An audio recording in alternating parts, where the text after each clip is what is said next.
wanted to go on the trip was to learn about how such a small thing such as microfinance could have a really macro impact on local lives and communities.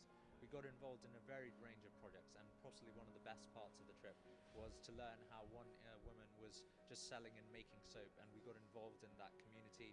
We got involved in teaching people how to make soap, and it was a great experience bringing the whole team together. Okay, so Anactus is about making an impact in the local community, and in order to make sure our projects really meets the needs of the local people, we have to go out there and find out what they need and whether it has meet their expectation or not.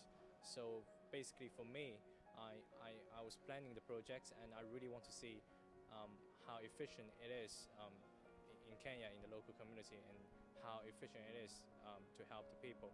Okay, there are three reasons why I went to Kenya. Firstly, mainly to see Charles. Before that, I've only heard of Charles, and I wanted to meet Charles. Secondly is to meet our project beneficiaries, the people whom we're working for a year, to see how the progress of the projects have been and how they are doing. Thirdly, is also to see, it was my first time to Africa, so it was to see how Africa, how is Africa? So to see how is development, how are things going on over there. I think the main key takeaway for our team was to learn how people with so limited resources can make such a massive impact in their communities by just utilizing their resources cleverly and systematically to create a sustainable business for themselves and their own communities. Literally just imagine a picture about Kenya. Obviously you can't, because you haven't been there, and that's why if you're interested in those in the countries like Kenya, you have to go there, you have to visit the place. The biggest takeaway for me is definitely now I have the pictures of Kenya. I have the pictures of the Gaichanjiro village. I have the pictures of the camp. I can see how they're developing, and I see the pictures are changing. Poor people, they had experience of being poor, so they do appreciate whatever they have right now, and whatever they have gained along their way to success.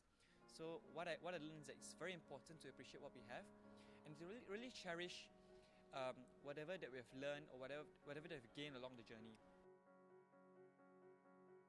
The best part of the trip was actually working with a local individual who was trying to sell soap and make soap to sell in local communities. So we got involved with this as a team, where we helped to sell and make soap and to teach other local women and children how to get involved in this small microfinance enterprise. The best part of it is definitely talking to the local people, just to hear about their stories, hear about their ideas about the outside world, hear about what they think about, like myself, think about Chinese Kung Fu. You know, they just express a huge interest in anyone. My best experience, that's gonna be definitely when I meet the children in Gashoka Primary School. When we were there, it's a very rural school, so there were about 700 children altogether. When I was there, the headmaster allowed the children to join us, and then when I wanted to take a photo of them together, they only saw the camera for the first time in their life, so all of them were running towards me, trying to grab the camera, and they didn't know how a camera operates, so some of them stood within 50 cm away from me, and I had to get them to move further away so I can take a photo with all of them involved. They were so happy, they were so excited. It was such a good experience. It's gonna be here with me forever. Yeah, you have to go. Yeah. Yes! Yes!